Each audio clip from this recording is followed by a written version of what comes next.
काम तो करना पड़ेगा, सरकार चाहे कांग्रेस की हो और चाहे भाजपा की हो, क्या पक्ष और क्या विपक्ष। जनता ने सरकार बनाई है, सरकार का अपनी जेब में वोट रखी थी, उससे बनाई क्या। इसलिए बताइए कि 400 पार क्यों, जब 272-73 में बहुमत की सरकार बनती है तो ये इसका मतलब क्या था भाई, बता दें क्यों 400 पार करना चाहते थे वो, उससे क्या करने वाले थे वो। तो इससे तो ये होता है कि तुम एकदम आपका जो पूरा बहुमत आ जाएगा तो आप कुछ भी करोगे। और ये भाई तो है, और इसमें दिक्कत क्या है कि जनगणना हो जाए तो परेशानी क्या है। हमारा देश तो जातिगत है, जातियां हैं इसमें हजारों, और पता चलना चाहिए कि कौन कितनी जाति के व्यक्ति यहाँ निवास करते हैं। कम से कम 1200 बीघा ऐसी जमीन खोजी है जो बिल्कुल एक ही जगह पर है और राजस्व की जमीन है। तो विकास तो जो होता है दिनचर्या में है वो होता रहता है, पुल बनेगा, पुलिया बनेगी, खड़ंजा होगा, सब कुछ होगा, लेकिन एक ऐसा काम गौ माताओं के लिए मेरी विधानसभा में होना चाहिए या हो सकता है अगर सरकार की मंशा हो जाए। तो मैंने माननीय मुख्यमंत्री जी को चिट्ठी भी, लेटर भी लिखा मेरा अपना, कि 1200 बीघा जमीन राजस्व विभाग की उपलब्ध है, बहुत अच्छी ज़मीन है जहाँ पे गौ संरक्षण किया जा सकता है। अस्पताल में अभी 3-3 हज़ार मरीज आ जाते हैं और इतनी उसकी क्षमता नहीं है, तो वो अस्पताल जो बनना था 300 बिस्तर वाला, उसका भी कोई पता ठिकाना नहीं चल रहा है। बात होती रहती थी कि यहाँ पर कृषि महाविद्यालय भी खोलेंगे, ये चूँकि कृषि प्रधान एरिया है। और नमस्कार, मैं हूँ चंद्रपाल बघेल। हमारे साथ आज असनौर विधायक हरिबाबू राय जी हैं। इनसे जातिगत जनगणना सहित उनके क्षेत्र में लॉ एंड ऑर्डर की क्या स्थिति है, उन्हें विधायक बनने के बाद में उद्योग के क्षेत्र में क्या काम किया, लोगों के लिए रोजगार, और उन्हें विपक्ष में रह के काम करने में कितनी कठिनाइयों का सामना करना पड़ रहा है, ऐसे विभिन्न सवालों आज उनसे करेंगे। विधायक जी आपका स्वागत है। आपको बहुत बहुत धन्यवाद चंद्रपाल जी आपकी। विधायक जी, पहला सवाल ये है कि आपके नेता पूर्व कांग्रेस के राष्ट्रीय अध्यक्ष राहुल गांधी जातिगत जनगणना के समर्थन में हैं। कई बार उन्होंने बोला भी है कि हमारी सरकार आई तो हम जातिगत जनगणना कराएंगे, लेकिन आप इसके कितने पक्ष में? मैं 100% पक्ष में हूँ। और हमारे नेता राहुल गांधी जी ने जो कहा है, ये जो देश है जाति पर आधारित देश है। यहाँ विभिन्न जातियाँ रहती हैं, कुछ जातियाँ बहुत ज़्यादा दबी कुचली हैं, जिन्हें आज तक शासन में वो लाभ प्राप्त नहीं हुए, जिनकी वो हकदार हैं, जिन्हें संविधान के अनुसार हक मिलना चाहिए। तो जब तक जनगणना नहीं होगी तो उनको उनका हक नहीं मिल पाएगा, और जनगणना होना बहुत ज़रूरी है और इसे होना ही चाहिए भारत देश में, तो ये आवश्यक है। तो जनगणना होगी तो के लोगों को क्या फ़ायदे होंगे मुख्य रूप से? देखिए, जनगणना जैसे ओबीसी को हम माने कि 52% की जनसंख्या उनकी है, पर 52% के हिसाब से उन्हें किसी भी चीज़ का, चाहे वो आरक्षण हो, चाहे अन्य प्रकार के और भी शासकीय माने फायदे होते हैं, वो ले नहीं पा रहे हैं। इसी तरीके से, और इसमें दिक्कत क्या है कि जनगणना हो जाए तो परेशानी क्या है। हमारा देश तो जातिगत है, जातियां हैं इसमें हजारों, और पता चलना चाहिए कि कौन कितनी जाति के व्यक्ति यहाँ निवास करते हैं, तो बिल्कुल होनी चाहिए जनगणना। ओबीसी महासभा द्वारा लगातार जातिगत जनगणना की बात उठाई जाती है, दूसरी तरफ कांग्रेस विपक्ष में होती है इसकी लगातार बात उठा रही है, लेकिन सरकार क्यों नहीं चाहती कि जातिगत जनगणना हो? एक्चुअली में उन्हें जातिगत जनगणना से पता नहीं क्यों भय हो रहा है, जबकि ऐसा कुछ नहीं है। चाहे कांग्रेस हो चाहे भाजपा हो, इसमें भय खाने की जरूरत है ही नहीं। जो जितना होगा, जितने जिसकी संख्या होगी जाति की, वो सामने आ जाएगी। इसमें दिक्कत क्या है भारतीय जनता पार्टी को? तो कहीं ना कहीं आप मानते हैं कि सरकार इसमें रोड़ा बन रही है जातिगत जनगणना में? सरकार को एक ना एक दिन जातिगत जनगणना तो कराना ही पड़ेगी, नहीं तो ये सरकार ही नहीं बचेगी। दूसरी बात यह है कि उन्हें इसको मान लेना चाहिए। जब सारे लोगों का कहना है, सभी लोग चाहते हैं, 85% देश की जनसंख्या ही चाहती है कि उनकी जनगणना हो, तो दिक्कत क्या? बिल्कुल कर देना चाहिए जनगणना। जैसे कि अपन देखते हैं बिहार में लालू प्रसाद यादव, उत्तर प्रदेश में अखिलेश यादव, राहुल गांधी, ममता बनर्जी वगैरह, इन लोगों ने इस चीज़ का समर्थन किया है। सरकार ने हमेशा इस चीज़ के लिए जितने भी बार उठाया गया इस मुद्दे को दबाने के प्रयास किया गया है, जबकि इस देश में 65% पिछड़ों की ये आबादी है, पिछड़ों को भी हक अधिकार नहीं मिल रहा है, उनके रिजर्वेशन वो भी सही से नहीं मिल पा रहा है। अब देखिए, इसका इनको जो नुकसान हुआ भारतीय जनता पार्टी को, जो 400 पार कर रहे थे, वो 240 पर आके रह गए, 250 पार नहीं कर पाए। ये इस तरीके की ही इनकी बातें हैं जो वास्तव में न्याय संगत हैं, वो नहीं करना चाहते। संवैधानिक बातों से वो दूर भागना चाहते हैं, संविधान को वो तोड़ना मरोड़ना चाहते हैं। जबकि हमारा संविधान में ये जातियों का सबका व्यवस्थित उल्लेख है, तो उस हिसाब से, संविधान के हिसाब से तो हमारी जातिगत जनगणना पूरे भारत देश की होना ही चाहिए। और अगर ये नहीं मानेंगे तो अगली बार तो 240, अभी तो 240 आएंगे, 100 नहीं ला पाएंगे। देख लें इसका क्या परिणाम इनको मिलेगा। दूसरा भी हाल आपने बोला कि संविधान, इस बार इन्हें नारा दिया था इस बार अब की बार 400 पार पार आ जाती है तो संविधान बदल देती है। तो ये आप बताइए कि 400 पार क्यों? जब 272-73 में बहुमत की सरकार बनती है तो ये इसका मतलब क्या था भाई? बता दें क्यों 400 पार करना चाहते थे वो, उससे क्या करने वाले थे वो? तो इससे तो ये होता है कि तुम एकदम आपका जो पूरा बहुमत आ जाएगा तो आप कुछ भी करोगे। और ये भाई तो है कि संविधान बदलने का डर है लोगों को। सभी लोग कहते हैं कि संविधान बदल देंगे अगर इस तरीके का बहुमत इनका आ गया, तो इसलिए लोगों ने बहुमत आने ही नहीं दिया उनका। तो ये जनता का सही निर्णय था ये ना? देखो साहब, जो भी जनता के निर्णय होते हैं वो सही ही होते हैं, इसीलिए तो लोकतंत्र में जनता का महत्व है। जनता का ही राज्य है, जनता के ही द्वारा है और जनता का ही है सब कुछ। उन्होंने निर्णय दे दिया, 240 से ऊपर नहीं जाने दिया। आप मध्य प्रदेश सरकार में विपक्ष में विधायक हैं, तो कितना कठिन होता है कि हम विपक्ष में रह के काम करवाना, अपने क्षेत्र में काम लाना, हम लोगों से जो वादे किए हैं, वाकई में विधायक जी ये कठिन होता है कि हम विपक्ष में हैं और काम लाना, विकास करवाना? अरे पहले तो मैं सोचता भी नहीं कि मैं विपक्ष में हूँ। मैं तो अपना काम जैसे भी होता है करवाने का पूरा प्रयास करता हूँ, और जो काम होने लायक हैं उन्हें तो मैं करवा ही लेता हूँ, और जो नहीं होने लायक हैं तो उनके लिए मैं कभी जिद भी नहीं पकड़ता। रही बात है कि काम तो करना पड़ेगा, सरकार चाहे कांग्रेस की हो और चाहे भाजपा की हो, क्या पक्ष और क्या विपक्ष। जनता ने सरकार बनाई है, सरकार का अपनी जेब में वोट रखी थी, उससे बन गई क्या? इसलिए काम तो करना पड़ेगा। मैं विपक्ष हूँ तो क्या है, मेरा काम करना पड़ेगा, मेरे लोगों को काम करना पड़ेगा। जिस समय बजट आया था मध्य प्रदेश में तो आपकी विधानसभा को काम नहीं मिला था। ये सरकार अपने पक्षपात करती रहे कि कांग्रेस के विधायक को कम फंड देगी, भाजपा के विधायक को ज़्यादा फंड देगी। तो ये जो है ना, जनता देख रही है। आने वाले चुनाव में वो भी इन्हें पता लग जाएगा कि इस तरीके का पक्षपात, विधायक फंड अगर आप देते हैं तो विधायक के घर का काम थोड़ी हो रहा है उस फंड से, जनता ही का काम होता है। विधानसभा में जनता जनार्दन रहती है, सभी का काम होता है। तो ये तो पक्षपात उनका गलत है। दोनों पक्ष जो विपक्ष के विधायक हैं उनके प्रति ऐसा व्यवहार आगे वाले समय में क्या भारतीय जनता पार्टी को महंगा पड़ेगा? निश्चित पड़ेगा कि जब आप भेदभाव बरतेंगे तो जनता तो अपना हिसाब किताब चुकता करेगी। अच्छा, दूसरा आपने लोगों से वादे भी किए थे बहुत सारे, जब आप इलेक्शन लड़ रहे थे, तैयारी कर रहे थे। आपने जनता ने आपको वोट दिए, आप विधानसभा में पहुंच चुके हैं, लेकिन अब विकास के लिए आपने क्या क्या प्रयास किए हैं आपकी विधानसभा क्षेत्र में? देखिए कि यहाँ सबसे बड़ी समस्या है गौ माताओं के साथ। मैंने कम से कम 1200 बीघा ऐसी ज़मीन खोजी है जो बिल्कुल एक ही जगह पर है और राजस्व की ज़मीन है। तो विकास तो जो होता है दिनचर्या में है वो होता रहता है, पुल बनेगा, पुलिया बनेगी, खड़ंजा होगा, सब कुछ होगा। लेकिन एक ऐसा काम गौ माताओं के लिए मेरी विधानसभा में होना चाहिए या हो सकता है अगर सरकार की मंशा हो जाए। तो मैंने माननीय मुख्यमंत्री जी को चिट्ठी भी, लेटर भी लिखा मेरा अपना, कि 1200 बीघा ज़मीन राजस्व विभाग की उपलब्ध है, बहुत अच्छी ज़मीन है जहाँ पे गौ संरक्षण किया जा सकता है। तो मैं चाहता हूँ कि सभी लोग मिलकर के, मैं सभी से प्रार्थना कर रहा हूँ, चाहे वो आप मीडिया बंधु हों, आम नागरिक हों और चाहे किसी भी पार्टी के व्यक्ति हों, इसमें तो गौ माता के लिए सबको एक होकर के गौ अभ्यारण्य हम यदि चालू कर पाएंगे तो ये सड़क पे दुर्घटनाएं हो रही हैं, गायों की भी मौत हो रही है, जनमानस की भी मौत हो रही है और किसानों की फसलें भी बर्बाद हो रही हैं। तो अगर इस ओर सरकार ध्यान दे दे तो एक बहुत बड़ा काम होगा। रही बात अन्य विकास की, तो देखिए क्या है कि यहाँ कोई विकास तो हुआ नहीं। ये पिछड़ा जिला है जहाँ पर बहुत दिनों से मांग चल रही है रिंग रोड की। रिंग रोड के बारे में कोई अभी तक आता पता नहीं है। 37 किलोमीटर रिंग रोड के लिए बातचीत चलती रहती है। यहाँ का जो मुख्य रोड है वो 20 शहर में से जाता है, आए दिन दुर्घटनाएं होती हैं।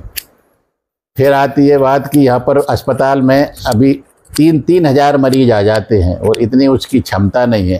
तो वो अस्पताल जो बनना था 300 बिस्तर वाला, उसका भी कोई पता ठिकाना नहीं चल रहा है। बात होती रहती थी कि यहाँ पर कृषि महाविद्यालय भी खोलेंगे, ये चूँकि कृषि प्रधान एरिया है। और यहाँ से आप देखिए कि जबलपुर, इंदौर, भोपाल, ग्वालियर, यहाँ से लगभग सब 200, 300, 400 किलोमीटर की दूरी पर कृषि महाविद्यालय है, जबकि अशोकनगर केंद्र में है। तो यहाँ खुलता कृषि महाविद्यालय तो बहुत अच्छा होता। इसके बाद यहाँ पर कोई उद्योग तो है ही नहीं। उद्योगों के लिए पलकाटोरी में, छोटे छोटे उद्योगों के लिए पलकाटोरी में उद्योग विभाग के द्वारा ज़मीन आरक्षित की गई थी, उस पर पक्के रोड डाले गए थे, पावर लाइन लगाई गई थी, बिजली की पावर लाइन भी लगाई गई, वहाँ पे ऑफिस भी बने। इसके बाद खनन माफिया ने जब उसकी खुदाई शुरू की तो 20-20 फीट की खदानें खोदी। अब केवल वो रह गए हैं जो रोड डले थे ना, वो रोड ही रह गए हैं, और वहाँ पर 20-20 फीट की खदानें हैं, वो भी उन्होंने पूरा सत्यानाश कर दिया, तहस नहस कर दिया। तो अब और ये ऐसा नहीं है कि कोई एक दिन में हो गया, ये वर्षों खुदाई हुई है, कई वर्षों से खुदाई चल रही है मुरम की। और अब कहाँ उद्योग कैसे लगेंगे जब हमारी मंशा ही ठीक नहीं है, हमारा सब कुछ है, हम सब कुछ ही ऐसा सोच रहे हैं कि ना हो, चाहे पिछड़ा कितना भी हो जाए हमारा जिला। तो जिला तो बहुत पिछड़ा है, हर मामले में पिछड़ा, छोटा सा भी उद्योग या नहीं है। जैसे भाजपा सरकार लगातार लंबे समय से प्रदेश में सरकार में है, गायों की बात करते हैं, लेकिन हजारों की संख्या में गायें सड़कों पे घूम रही हैं। जब कुछ समय के लिए, 1.5 साल के लिए मध्य प्रदेश में कांग्रेस सरकार आई थी कमलनाथ जी की, तो उनने इतनी सारी गौशाला बनवाई थी, उनने तो इस तरीके के कोई वादे भी नहीं किए थे, लेकिन फिर भी बनवाई थी। भाजपा क्यों नहीं चाहती कि गौशालाओं में बनवाई जाए? ये बहुत ही अच्छी बात कही कि माननीय कमलनाथ जी की 1.5 साल की सरकार में हजारों गौशालाएं बनी थी, और कई गौशालाएं बनकर तैयार हैं, एक बछिया भी उनमें नहीं है, खाली पड़ी हैं। और कई गौशाला ऐसी हैं जिस पर रसूखदारों ने कब्जे जमा रखे हैं। अभी प्रशासन ने कुछ दिनों पहले कार्रवाइयाँ शुरू की हैं, तो बहुत सारी गौशालाओं को खाली भी कराया है। यहाँ के स्कूलों पे भी वहाँ के रसूखदारों के कब्जे हैं, वो भी कभी प्रशासन ने कुछ खाली कराए हैं। अभी प्रशासन अतिक्रमण हटाने के लिए कुछ कार्रवाइयाँ तो कर रहा है, लेकिन जो बड़े बड़े भूमाफिया हैं वो अभी भी उनका कुछ बिगड़ा नहीं है।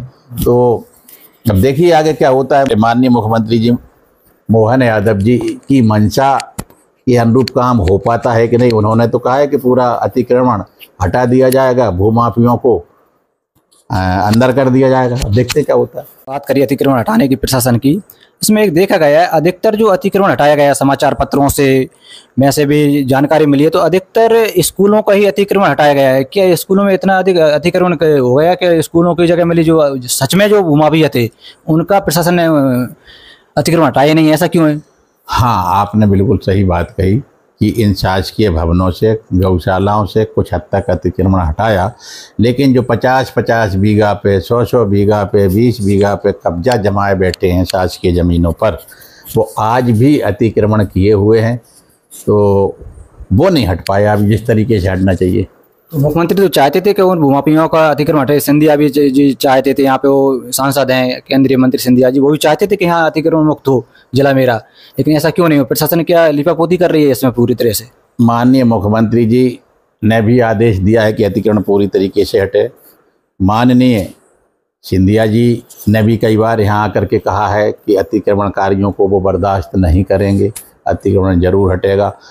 तो जिस तरीके से इन्होंने शक्ति दिखाई है, लेकिन वो शक्ति नीचे उस तरीके से नहीं आ पाई कि जो इन्होंने कहा वैसा अतिक्रमण हट गया हो। अतिक्रमण भी है काफ़ी। यही यहाँ पर आप देखिए शंकरपुर मगरदा में एक बहुत बड़ी टोरिया है, जो अशोकनगर में एक बहुत बड़ी शासकीय भूमि है, उसके चारों तरफ कम से कम 50 बीघा पर लोग खेती कर रहे हैं, उसे हटा ही नहीं रहे, अतिक्रमण कर रहे हैं। मैंने कई बार, आप लोगों ने भी अखबारों में छापा, मैंने भी कई बार चैनल पर लेटर लिख के हर तरीके से प्रयास किया, पर उनको हटाया नहीं आज तक। अतिक्रमण का क्यों करते हो? बुलडोजर की जो कार्रवाई की जाती है सरकारी तरफ से, आप विपक्ष के विधायक हैं और आप विधानसभा में जाते हैं, कितनी जायज मानते हैं आप इसको? बुलडोजर की कार्रवाई देखिए संवैधानिक तरीके से तो बिल्कुल गलत है। संविधान में ऐसा कहीं नहीं है कि किसी परिवार का एक व्यक्ति अपराध करता है तो उस परिवार की संपत्ति को नष्ट कर दिया जाए या उनके घर गिरा दिए जाएं। तो ये संवैधानिक व्यवस्था नहीं है। जिसने अपराध किया है दंड उसी को मिलना चाहिए। मैं इसे उचित नहीं मानता। आपके विधानसभा क्षेत्र में कानून व्यवस्था की क्या स्थिति है? कानून व्यवस्था तो देखिए, ये शांति प्रिय क्षेत्र है। आप भी जानते हैं कि हमारा अशोकनगर बहुत ही शांति प्रिय है। यहाँ छोट-मोट लड़ाई झगड़े थोड़े बहुत होते हैं, तो इसलिए ये बहुत बड़ा ऐसे हम मुद्दा नहीं बना सकते शांति व्यवस्था को या लॉ एंड ऑर्डर को। और सबसे बड़ा मुद्दा यही है कि अतिक्रमणकारी चाहे किसी की ज़मीन पर कब्जा कर रहे हैं, भूमाफिया, यहाँ पर लॉ एंड ऑर्डर कह लीजिए, चाहे प्रशासन चाहे शासन, इनकी जो व्यवस्था है उसे फेल कह लीजिए, ये बहुत बड़ा मुद्दा है। तो अब क्या प्रशासन के फेलियर मानते हैं आप इसको? देखिए, जब तक अतिक्रमणकारी वहाँ से हट नहीं जाते, लोगों की ज़मीनें नहीं छोड़ देते, शासकीय ज़मीनें नहीं छोड़ देते, पूरी तरीके से अतिक्रमण नहीं हट जाता, तो हम इसको फेल्यूर ही मानेंगे। जिला चिकित्सालय में मरीजों की हज़ारों की संख्या मरीज आते हैं प्रतिदिन। डॉक्टरों की स्थिति भी देख रहे हैं, मरीजों की परेशानी देख रहे हैं आप, तो साफ सफाई भी नहीं होती उसमें। आप किस तरीके से देखते हैं? आप भी कई बार मैं तो आप देखिए कि हर हफ्ता लगभग हॉस्पिटल में जाता ही हूँ, और मैंने अक्सर देखा है कि चादर नहीं होते हैं वहाँ पे। लोग कहते हैं चादर धुलने गए हैं, तो क्या भैया एक ही चादर है वही धुल के बिछता है क्या? जब भी जाता हूँ तो लोग बिना चादर के ही पड़े हैं। मतलब मरीजों की जो देखरेख है वो जिला अस्पताल के हिसाब से हो नहीं पा रही। उसके पीछे कारण ये भी है कि यहाँ डॉक्टरों की भी कमी है और नर्सें भी कम हैं, और तमाम प्रकार का जो मेडिकल स्टाफ होता है वो कम है। एक और सबसे ख़राब व्यवस्था है आउटसोर्स वाली। ये ठेका पद्धति के कारण क्या है, जहाँ 100 आदमी ठेकेदार को लगाना चाहिए, वहाँ पे वो 25 में काम चला रहा है। अब ये जो यहाँ के मैनेजमेंट है वो क्यों 75 आदमियों को ड्यूटी पर नहीं बुलाता है, क्यों 25 से काम चलाना चाहते हैं? तो ऐसी बहुत सारी खामियां हैं अस्पताल के अंदर। दवाइयों की भी ये है कि दवाई बाहर की लिखते हैं, जांच बाहर की लिख देते हैं, जबकि यहाँ सारी व्यवस्थाएं हैं।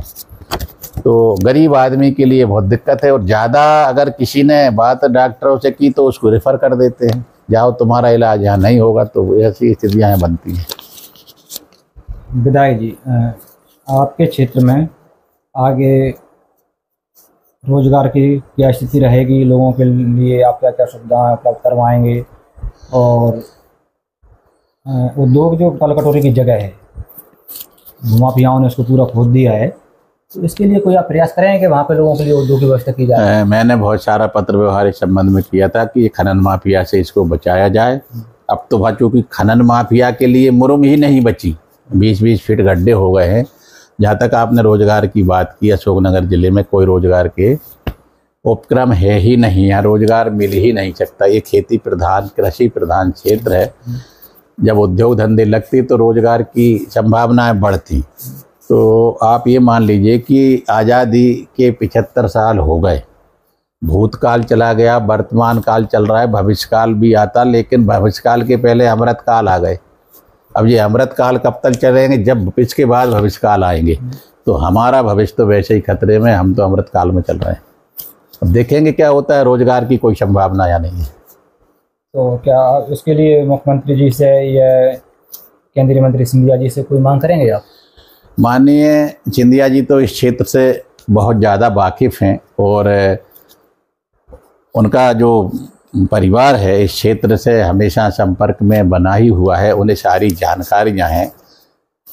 अब करना उन्हीं को है, वही हमारे क्षेत्र के बड़े नेता हैं, और उन्हीं से आशाएं जनता लगाए हुई है। माननीय मुख्यमंत्री तो पूरे प्रदेश के मुखिया ही हैं। हम बिल्कुल चाहेंगे कि हमारे मुख्यमंत्री जी हमारे इस अशोकनगर ज़िले में रोजगार के कुछ अवसर प्रदान कर दें, तो बेरोजगारी की समस्या पे कुछ लगाम लग सके।